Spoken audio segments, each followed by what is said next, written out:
Jesus, divino amigo, mestre de nossos corações, de nossos seres. Aqui iniciamos mais um momento de encontro, de estudos, para o qual, Senhor, te rogamos a tua bênção, te rogamos o teu amparo, o teu amor. A presença e o amparo dos queridos amigos espirituais, destes que são responsáveis pela nossa educação intelecto-moral, Senhor. Que aqui reunidos possamos orar não somente pela nossa paz, pela paz de nossos lares, pela paz daqueles a quem amamos e seus lares, mas também, Mestre, pela paz de todo o nosso planeta, que é o nosso grande lar cósmico, e pela nossa grande família planetária. Inspira o nosso Rodrigo, que vai nos conduzir no estudo da noite. Inspira-nos para que aprendamos. E seja em teu sagrado nome, no nome de Deus Todo-Poderoso, que aqui, Mestre, iniciemos nosso estudo evangélico desta noite, louvando-te e louvando a Deus, hoje como sempre, Cristo. Que assim seja, Senhor, assim seja, Deus nosso Pai.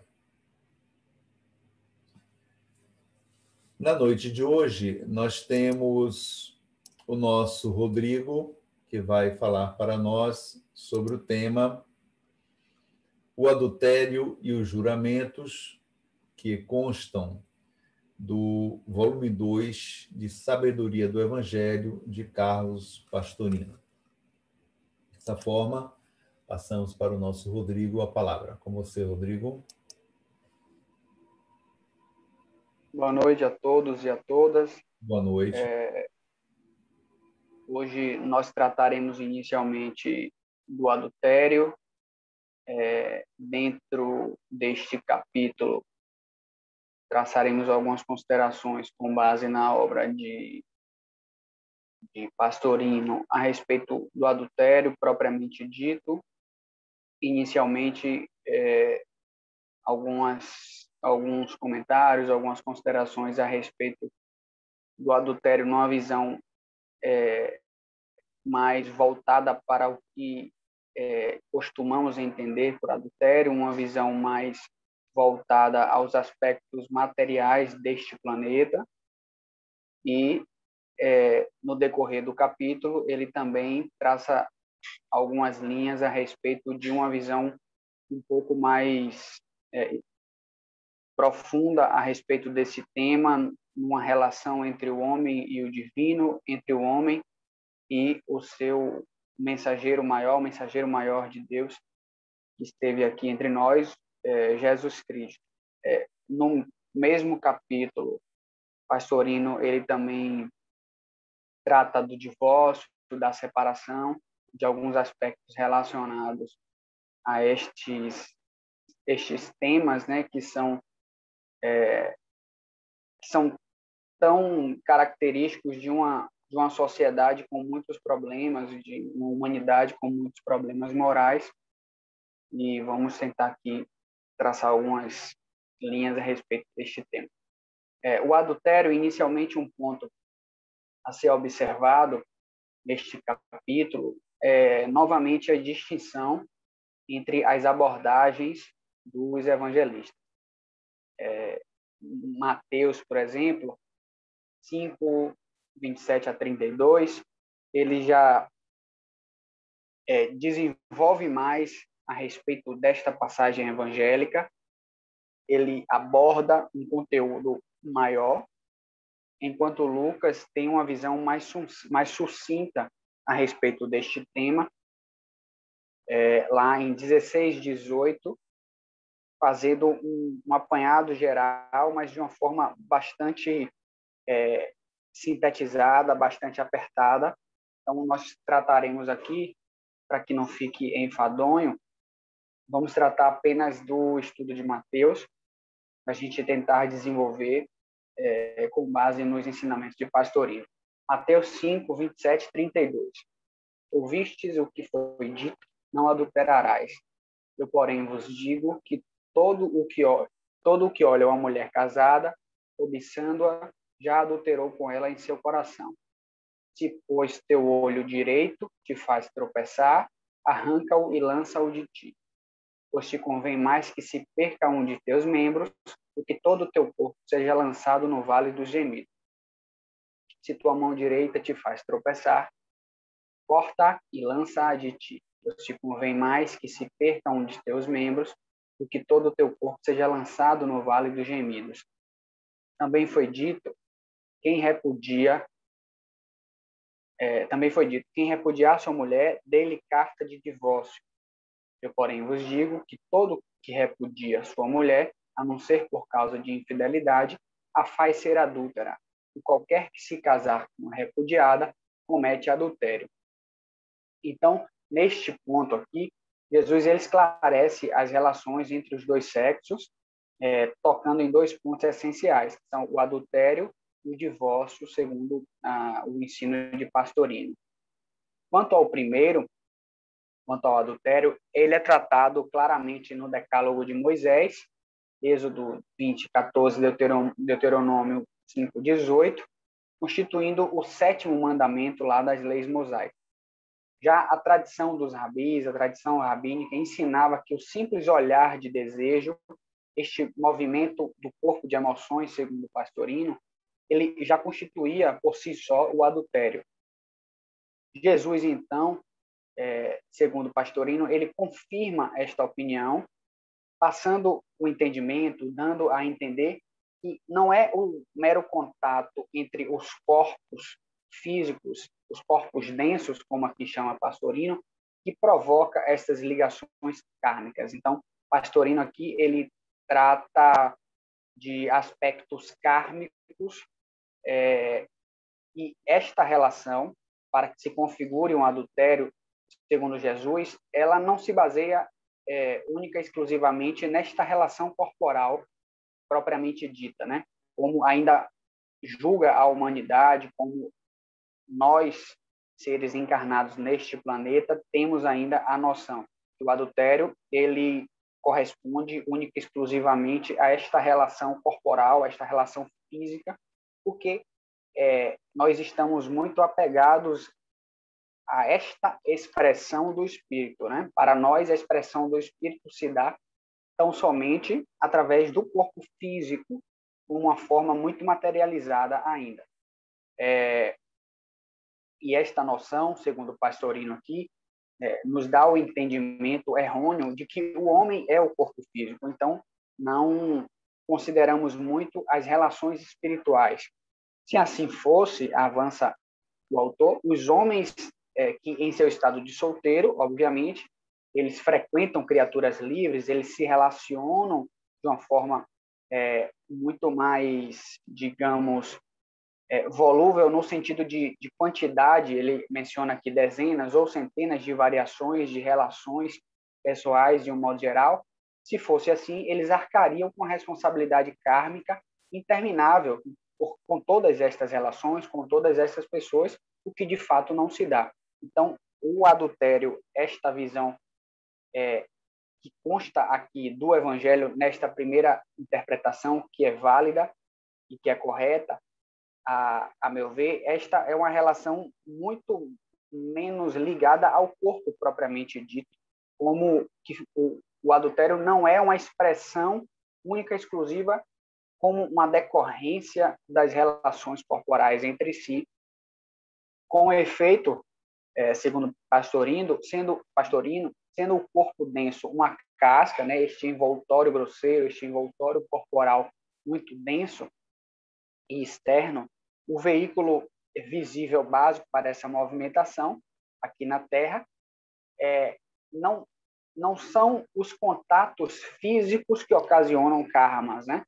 Segundo ele. São as ações espirituais, porque é o espírito que move e que dá esta mobilidade ao corpo e consegue se expressar através do corpo, mas não somente através do corpo. Só estas ações espirituais, segundo o autor, no domínio espiritual, é que provocam essas ligações que são verdadeiras, essas ligações que são reais e que geram implicações kármicas, como uma decorrência lógica destas mencionadas relações. O pensamento, como veículo de atuação do espírito, é quem realmente produz essas vibrações capazes de gerar o karma, capazes de marcar o corpo mental, o corpo emocional de tal forma que isso gera a necessidade de resgates futuros, gera a necessidade de reparações com a reencarnação.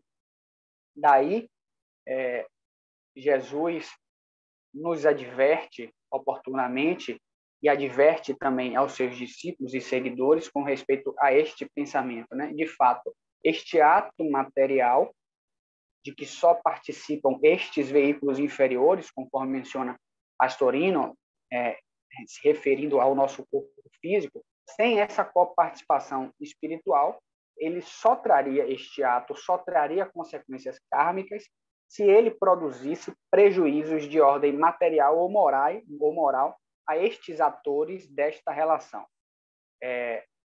Não havendo o prejuízo, ao contrário, nada acarretará de pernicioso, nada acarretará de nocivo, pois isso não deixa marcas, né? O mesmo, todavia, adverte aqui o autor, não pode dizer do pensamento. Então, já temos aqui uma compreensão inicial de que, segundo a interpretação de Pastorino a respeito deste tema, não é apenas esta relação física que pode ser enquadrada no conceito de adultério. O conceito de adultério, segundo o autor, pode ser decorrente desta relação física, obviamente, e também, e de uma forma ainda mais profunda, que marque e que gere karma e necessidade reparatória, quando esta relação advém de uma comunhão de pensamentos como expressão do espírito propriamente dito. Então, aí há duas interpretações válidas e verdadeiras a respeito do adultério como ato. Contudo, não é qualquer pensamento, menciona aqui Pastorino, que cria o karma. Como que qualquer ato de pensar, como expressão do espírito aqui neste mundo, gerasse karma, e não é assim. O simples olhar que admira a beleza, julgando uma criatura vistosa ou bonita, do ponto de vista fisiológico, ele, por si só, não criará karmas. O que causará os vínculos fortes e que carecem estes vínculos de resgates reencarnatórios, obviamente, é este olhar insistente, é aquele olhar que provoca movimentos internos emocionais, como, de fato, uma expressão do desejo do próprio espírito que está querendo atuar e que muitas vezes não atua por conta de limitações materiais ou por conta de convenções que existem no nosso planeta e que não é por essa não atuação física que não gere o karma e que não gere o adultério, nos adverte aqui Pastorino. Ou seja, do mesmo modo que não é apenas e tão somente um mero ato material, mas também não é apenas e tão somente a expressão do pensamento que gera o adultério. É a expressão do pensamento como um desejo do indivíduo que quer profundamente atuar através do seu veículo físico e que, por conta de limitações de várias espécies, ele se abstém ou ele é impedido de atuar. Mas ali consta de fato, um desejo profundo do indivíduo de expressar este seu sentimento ou este seu desejo material, esta sua emoção, enfim, essa força mental em ação tem o seu ponto de partida, o seu início no próprio espírito. A sua origem é do próprio espírito. É uma origem espiritual no sentido de nascimento, de surgimento. Ela surge como expressão do espírito e, por isso, no próprio espírito, esta ação impregna as suas consequências de acordo com a lei de causa e efeito, que se imprimem para futuro cancelamento pelo resgate, né? A reparação destes danos se dá pelo atuar reencarnatório, pela necessidade de resgate através das reencarnações e das implicações decorrentes daí, destas relações. E aí ele faz aqui, avançando no estudo, uma análise um pouco mais histórica e sociológica quanto a este tema, né? O adultério, de acordo com a lei mosaica, segundo ele, era a infidelidade da esposa ou da noiva ao seu senhor. Perante essa lei mosaica, portanto, só a mulher casada e a noiva podiam cometer adultério. O homem, ele tinha plena liberdade de ação. Se tivesse relações sexuais com moças solteiras, nada de mal havia para ele. No máximo, se fosse pego em flagrante, pagaria uma multa e ao pai da moça, né? E levava a moça como uma esposa, podendo assim ampliar à vontade o seu harém, desde que pudesse sustentá-la toda, simplesmente pois comprava uma propriedade ao pai, ao antigo dono da donzela, segundo o Pastorino, né? E aqui compreendemos, portanto, o papel da mulher na sociedade da época e como existem ainda resquícios muito profundos e sedimentados, materializados nesta relação de propriedade do homem para com a mulher. Então, percebam que aqui havia, de fato, uma noção de a mulher como uma relação de propriedade. A mulher, ela era uma propriedade do homem, no primeiro momento do seu pai, no segundo momento do seu marido, e não constituía aí, com relação ao homem, uma relação adulterina, se ela se materializasse. Mas, ao contrário, existiria, de fato, para a mulher, existiria, sim, esta relação adulterina, se ela fugisse daqueles moldes inicialmente estabelecidos como convenções para que a mulher obedecesse. A mulher é que, se casada, como eu disse, ela não podia entregar-se a outro homem, pois esse fato constituía um roubo ao marido dela, já que ela era a propriedade disso, né? Então, configuraria aí uma infidelidade ao seu senhor. Então, inclusive, havia a previsão legislativa de que, se eles fossem pegos em adultérios, aí sim, com o homem, eles ambos, no caso, eles seriam mortos a pedradas, caso a mulher tivesse marido ou noivo. A ela, porque era infiel a seu dono, e a ele, porque lesou uma propriedade alheia. Então, na prática aqui, o adultério seria um crime contra o patrimônio. Se configurava na sociedade à época um crime contra o patrimônio do próprio homem, porque a mulher era um patrimônio e o homem que tinha esta relação com a mulher que era casada ou noiva agredia assim uma propriedade, um patrimônio alheio. E Jesus, obviamente, não aprovava essa barbaridade, ele preferia o perdão, como vimos lá em João 8:11. A seguir, avança Pastorino, vem dois exemplos em, segundo ele, hipérboles literárias, né?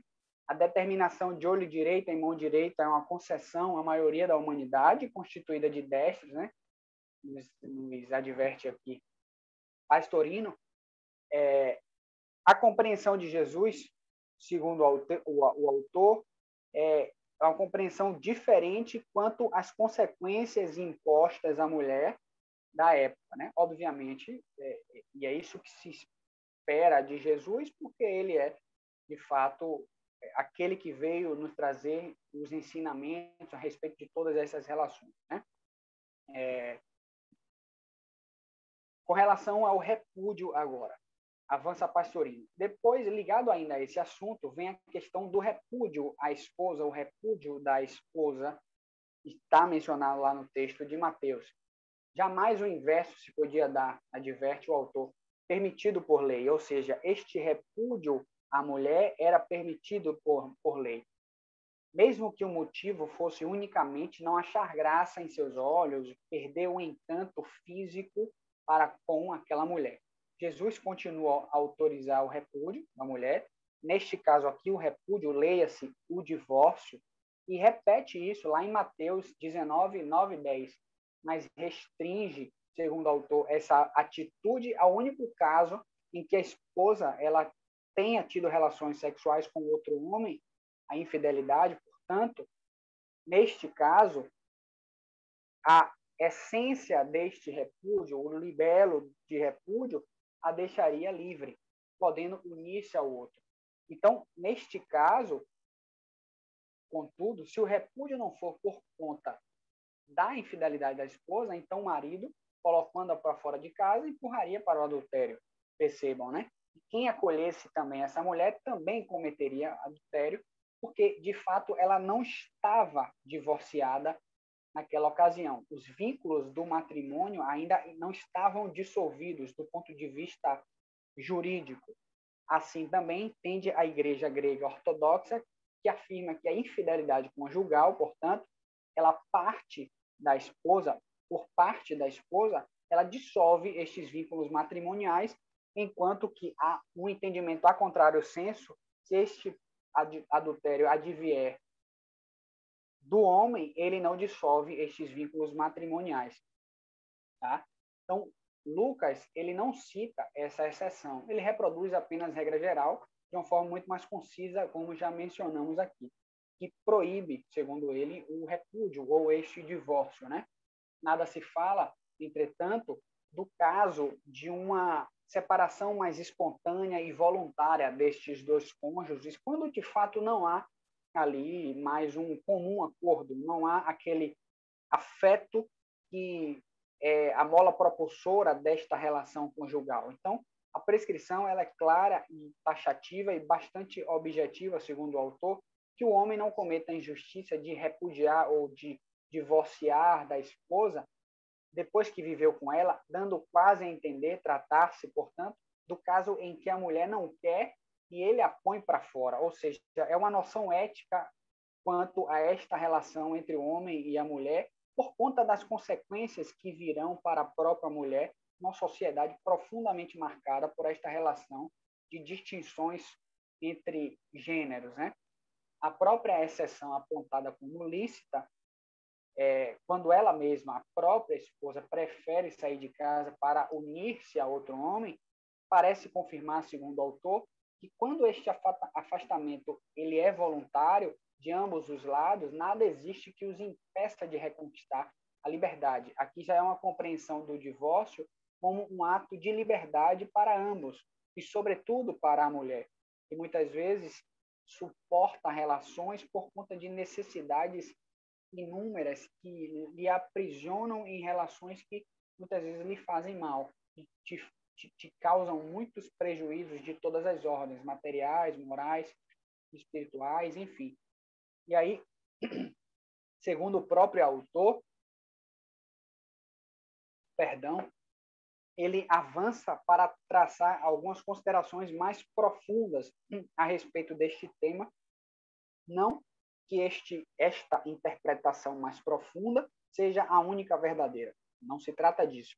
Esta interpretação um pouco mais materializada e voltada para o nosso ambiente material é correta. Mas, como sempre, Jesus nos traz também interpretações igualmente corretas, mas que são ainda mais profundas de se analisar e que só serão compreendidas à medida que formos evoluindo intelecto moralmente, né? Então, ele avança aqui. A individualidade, segundo ele, Jesus avisa a nossa personalidade que não podemos tornar-nos adúlteros, isto é, infiéis ao nosso único dono e Senhor, que é o eu profundo, este Cristo interno, segundo Pastorino, o Cristo interior, não podemos abandonar, portanto, a realidade para idolatrar as formas exteriores do nosso eu pequenino e profundamente vaidoso. Segundo o autor, no Velho Testamento, lá este tetragrama, que ele aqui atribui a Jesus, ele dizia, por intermédio dos profetas, ou seja, dos médiuns, essas verdades e empregava o termo adultério no sentido preciso de abandonar este culto ao próprio Jesus, que ele aqui considera como este tetragrama. Pela boca de Jeremias, lá em 9:2, diz o tetragrama mencionado por Pastorino: Oxalá tivesse eu no deserto um albergue de viandantes para poder deixar meu povo e afastar-me deles, porque todos eles são adúlteros, uma assembleia de prevaricadores. E aí ele avança no sentido de que aí se compreende a afirmativa de Jesus Cristo. O que Deus uniu, ou seja, a individualidade à personalidade, o homem que não separe. Mateus 19:6. Para prender-se a outros amores, como o dinheiro, a fama, a glória, a política, o intelectualismo, tudo aquilo que nos aprisiona neste mundo material. Portanto, aqui, a compreensão deste adultério seria, a meu sentir, um adultério ao próprio Senhor. Neste caso, seria uma violação a esta relação que deve ser profunda entre o homem e este Cristo interno, que é esta voz de Deus através do nosso Mestre Jesus dentro de nós como uma mola propulsora para a nossa necessidade de desenvolvimento intelecto-moral. Quando há este rompimento nesta relação do homem com o divino, há um adultério aqui. Um adultério no sentido de uma corrupção que rompe esta relação, e é um rompimento unilateral, porque é um rompimento decorrente do exercício da vontade do próprio indivíduo, que deseja aquilo porque quer continuar profundamente apegado a estes aspectos da vida material. Então, perguntamos, avança aqui Pastorino, e mais adiante, todo o que deixar casas, irmãos, irmãs, pais, mãe e terras por causa do meu nome, receberá muitas vezes mais, aí ele coloca interrogação, e herdará a vida imanente. Mateus 19:29. Perguntamos, nos adverte aqui, no próprio texto pastorino, mencionando Mateus 6:33. Não fosse o sentido que atribuímos a estas palavras, o que adiantaria abandonar tudo para tornar a receber tudo de volta e multiplicado? Percebam, quando há aqui a promessa de que se abandonarmos casas, irmãos, irmãs, mulher, pai, mãe, enfim, tudo aquilo que nos aprisiona, herdaremos tudo de novo. Mas tudo de novo, este tudo aqui, segundo o Pastorino, não são estes aspectos materiais os quais já abandonamos outrora, mas teremos tudo de novo como uma... Acabei de prender aqui um fio, mas perdão. Tudo de novo como um prêmio, digamos assim, decorrente deste mérito de termos abandonado tudo isso, mas um prêmio muito mais sofisticado e muito mais espiritualizado, como a possibilidade de entrarmos, de ingressarmos no reino de Deus, no reino dos céus. Então, continua aqui Pastorino. Contudo, não é só nesse plano mais real, porque espiritual, no sentido mais profundo da coisa, que vige a lei do adultério. Então, ele volta a uma interpretação mais característica da nossa realidade, porque esta interpretação também, segundo Pastorino, é correta. Ou seja, a interpretação a respeito do tema adultério, ela pode se dar de duas maneiras, e ambas estão corretas. ele volta, então, novamente para essa interpretação mais consentânea com a nossa condição de planeta de prova e expiação, né? A infidelidade ela pode repercutir nesse plano da personalidade, pois é através dela que se manifesta a individualidade e o espírito. Ou seja, mesmo nesta relação material, profundamente marcada pelo apego a estes ambientes materiais, mesmo aí há uma expressão espiritual, ou seja, no sentido de que o espírito se expressa como um ser profundamente apegado ainda à matéria. E aí ele nos diz que precisamos considerar este tema sob o aspecto das uniões amorosas, né? Então, ele nos adverte aqui que há relações que são decorrentes, muitas vezes, de uma espécie de profunda sintonia que o indivíduo tem para com outra, isso decorrente de outras vivências reencarnatórias no passado, e que impele, segundo o autor, induz ou conduz o indivíduo a uma relação muito intensa com outra pessoa e que muitas vezes rompe, como adultério, uma relação que existia entre aquele indivíduo com outra pessoa por conta desta espécie de reconhecimento de alguém com quem você já teve uma relação muito profunda na encarnação anterior e que, segundo o autor, isto seria uma expressão ainda um pouco materializada, mas já desapegada um pouco destes aspectos mais sexualizados, como uma expressão do amor de acordo com o amor na nossa condição. Mas ele nos adverte que, para compreendermos isso, é muito difícil, porque o indivíduo ainda está tão apegado a estes aspectos da vida sexual, da vida material, que ele não consegue distinguir se aquela necessidade que ele tem é decorrente de um reconhecimento de um indivíduo com o qual você já se relacionou em situações e oportunidades de vida anteriores, ou é uma mera necessidade material ou sexual que eventualmente você tenha e que você confunde os seus sentimentos, as suas emoções, porque você ainda não tem a maturidade para compreender essas relações. Então, ele nos traça essas considerações a respeito deste tema, né?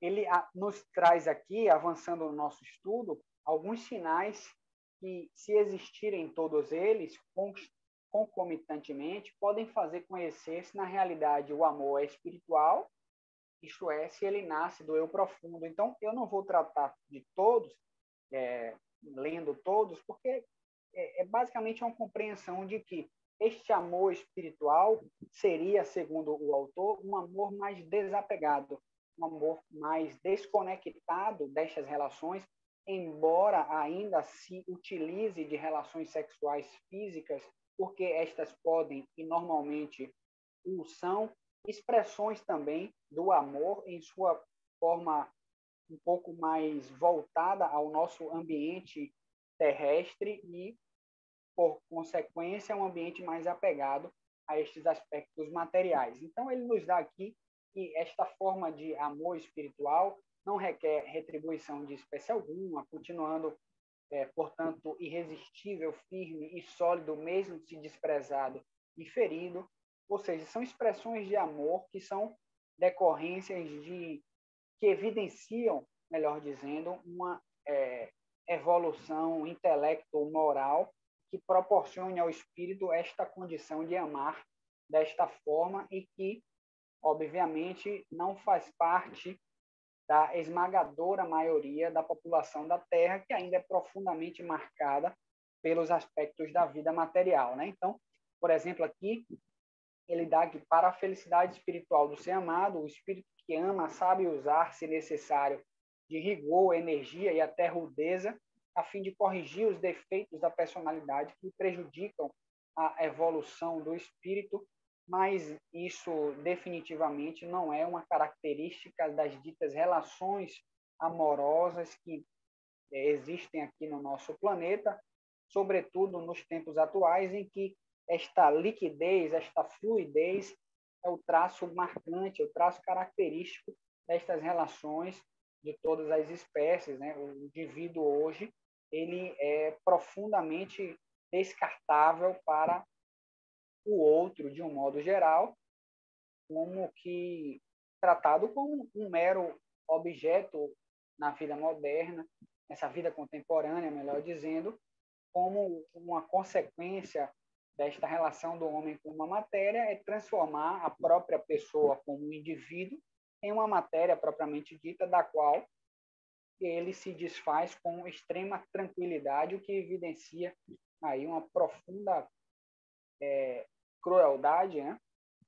Mas que é muito característica da nossa condição espiritual. Outro passo adiante que devemos dar, segundo Pastorino, quando o amor é realmente do espírito, proveniente dessas centelhas divinas, né, espirituais, muito mais fácil se torna o encontro supremo na união das duas centelhas, né, através dos veículos manifestantes, que são os corpos físicos, né? Aí ele menciona aqui que este é o verdadeiro e real esponsalício místico, né? É a união mais profunda. E ele finaliza este capítulo, que trata do adultério, mencionando um texto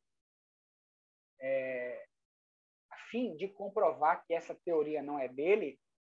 Ele apresenta aqui uma transcrição, embora longa, conforme ele mesmo nos traz, do jesuíta Padre Pierre Teilhard de Chardin, que é jesuíta, foi um dos maiores cientistas da sua época, do nosso século, né? Segundo Pastorino, obviamente, quando da escrita desta obra. E aí ele traz aqui algumas características destas relações que eu vou tentar resumir para a gente avançar no nosso estudo, né? Obviamente, ele nos traz a ideia de que a sexualidade teve uma importância fundamental para marcar essas relações e como um aspecto basicamente de reprodução, a sexualidade como uma expressão da possibilidade produtiva dos indivíduos, né? Então, portanto, uma relação ainda não voltada tão ao prazer. À medida que as relações e que a sociedade foi se desenvolvendo, esta sexualidade passou a ser vista como também uma expressão do amor ou uma expressão do prazer, obviamente. E aí ele traz algumas considerações a respeito dessas diferenças de gêneros e, a meu sentir, eu vejo algumas considerações que não se coadunam com a realidade atual, porque ele trata de alguns aspectos como se fossem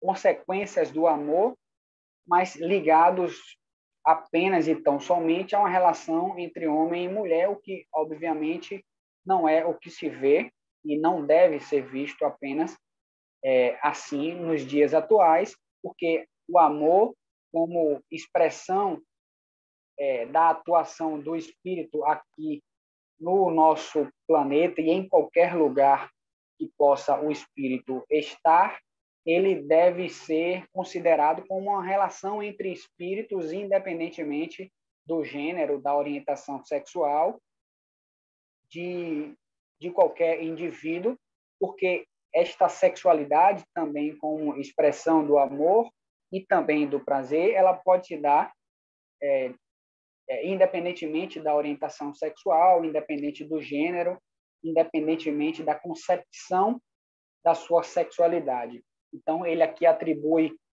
o homem, ele atribui à mulher uma espécie de completude do homem, o que eu também discordo profundamente desta visão, porque, embora possa haver esta ligação de almas, né,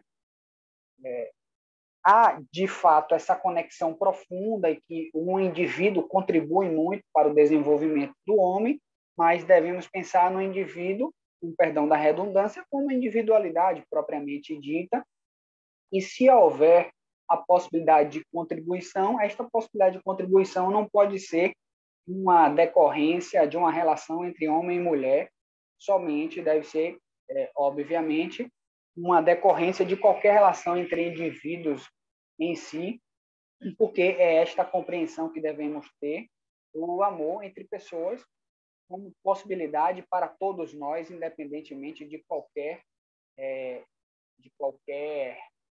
traço marcante daquela relação, ela é desta ou daquela orientação sexual, destes ou daqueles gêneros, enfim, fica aqui a compreensão, mas ele nos traz alguma consideração a respeito desse tema e vamos avançar. É um pouco longo, um pouco enfadonho, eu tentei resumir para vocês. Avançando para a gente finalizar o estudo de hoje, vamos tratar dos juramentos. Está lá em Mateus 5, 33, 37. Também ouvistes o que foi dito aos antigos, não jurarás falso, mas cumprirás para com o seu Senhor todos os teus juramentos, né? Eu, porém, vos digo que absolutamente não jureis, nem pelo céu, porque é o trono de Deus, nem pela terra, porque é o escabelo de seus pés, nem por Jerusalém, porque é uma cidade do grande rei. Nem jures pela tua cabeça, porque nem um só cabelo pode tornar branco ou preto, mas veja a vossa palavra, sim, sim, não, não. Pois tudo que passa disso procede do mal. Como Jesus é bastante sucinto e peremptório, né? Ele estabelece o sim, sim, não, não como um traço marcante dos espíritos superiores, né? É impressionante isso. Não há tergiversações, não há considerações, nem interpretações dúbias que possam relativizar esse sim, sim, não, não, né? Quando se trata de espírito superior, neste caso o espírito crístico, obviamente, as relações e as compreensões são muito, muito objetivas, né? O texto aqui, segundo Pastorino, reproduz o terceiro mandamento do Decálogo, e aí ele menciona, né, que os israelitas tinham fórmulas estereotipadas de juramento, que eram muito frequentes à época, juravam por Deus, pelo céu, pelo templo, ou seja, era um traço marcante daquela cultura da época, e Jesus ele proíbe totalmente os juramentos de qualquer forma, sob qualquer aspecto. Menciona aqui Pastorino que o cristão ele está proibido de jurar, mesmo seriamente, mesmo judicialmente, etc., sob pena de desobedecer a essa ordem taxativa de Jesus. Os cristãos reais, avança o autor, eles vivem e agem com tanta lealdade, com tanta justeza, que bastam sim ou não para garantir a veracidade daquela palavra disposta, daquela palavra empenhada, né? E entre os cristãos, a franqueza e a verdade, segundo ele, devem ser totais e absolutas. Então, esses juramentos comuns entre os israelitas da época, eles são analisados pelo Mestre Jesus e apresentadas as razões que o levaram a proibi-lo, né? O céu, que é o trono de Deus, e essa é uma frase que provocou ou confirmou crenças antropomórficas a respeito dessa divindade, da divindade, melhor dizendo. No entanto, devemos compreender o espírito da frase, né? Estando Deus em toda parte, portanto, os céus eles seriam ou eles são a atmosfera impregnada deste fluido vital divino e, portanto, um dos locais em que a divindade se encontra assentada, sedimentada, e dentro desta mesma ideia, a terra onde se apoia a atmosfera é imaginada como sendo o escabelo de seus pés. Depois Jesus desce aos exemplos do próprio homem, né? Pois nem sequer é a criatura capaz de mudar a pigmentação dos seus cabelos, o que prova que não é dono deles, né? Então, Jesus coloca-nos no nosso devido lugar, né? Porque ele nos diz que não somos capazes nem de mudar a pigmentação dos cabelos, o que prova que não somos donos de nós mesmos, né? Impressionante isso.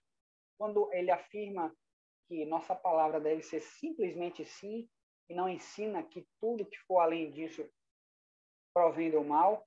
Isto é o mergulho do espírito na matéria densa, que inverte todas as positividades em negativismo, né? Essa lição ela é preciosa porque ela nos traz o dever de o espírito ser sempre verdadeiro, independentemente das consequências que podem advir desta verdade, né? Jamais ele poderá proferir uma mentira, né? Sobretudo, este ensinamento é muito importante nos dias atuais, quando a mentira ela ganhou contornos jamais vistos antes, né? Quando a mentira passou a ser um instrumento institucionalizado. E isso é um ponto que devemos observar e refletir a respeito deste aspecto. Porque a mentira ela não é apenas uma negação da verdade, ela é uma negação da verdade nos dias atuais como uma forma de dominação do ser humano pelo ser humano, né? E virou uma mentira como um instrumento de instituições, como uma possibilidade de dominação de coletividades por conta de vários fatores, seja pela ignorância, seja pela vontade de acreditar em mentiras, o que é um ponto característico dos dias atuais, seja pela profunda soberba decorrente da falta de conhecimento e ignorância mesmo, que nos faz acreditar em clamorosas mentiras que se institucionalizaram e se utilizaram das relações humanas e das relações, inclusive, religiosas, como formas profundas de dominação e de escravização de coletividades, o que é um ponto a refletirmos, né? Porque a mentira, devemos avançar a respeito desse ponto, não apenas como um tom jocoso, como um tom infantiloide, como um tom pueril. Né? Não é dessa mentira que Jesus trata, no meu sentido. Ele trata desta mentira profunda, aquela que escraviza pessoas, escraviza coletividades e que se torna uma instituição de Estado. Né? A mentira, nos dias atuais, ela se tornou uma instituição de Estado. É através da mentira como política pública que determinados personagens conseguem dominar coletividades e subjugar pessoas e impor a sua vontade como que aquilo fosse a verdade absoluta. Né? Então, nos dias atuais, vivemos, infelizmente, lamentavelmente, com a contribuição de muitos, a era da pós-verdade. Né? Então, não existe mais verdade, segundo determinados personagens do nosso dia a dia, porque vivemos, então, a época da pós-verdade. Devemos hoje acompanhar este espetáculo medonho da transmissão da história de uma forma absolutamente distorcida, de uma forma contorcida para subjugar as pessoas à sua vontade, esse revisionismo histórico e político, estas situações que vemos nos dias atuais, elas nos faz refletir a respeito dessa mentira. No meu sentir aqui, Jesus não está tratando dessa mentira pueril do zap-zap que não traz consequência nenhuma. É aquela mentira mais profunda e que também se expressa pelo WhatsApp, pelas redes sociais, mas com a finalidade de dominação. Porque percebam, o que se vê hoje não é o apego à necessidade de corrigir mentiras quando a verdade se impõe. Muito pelo contrário, é a necessidade de se apegar à mentira como uma ferramenta de dominação, que é, a meu ver, essa interpretação que devemos dar a respeito do que Jesus nos traz aqui. Pelo menos é essa forma que eu tenho de enxergar esse texto. Mas assim a gente encerra nossa interpretação de hoje.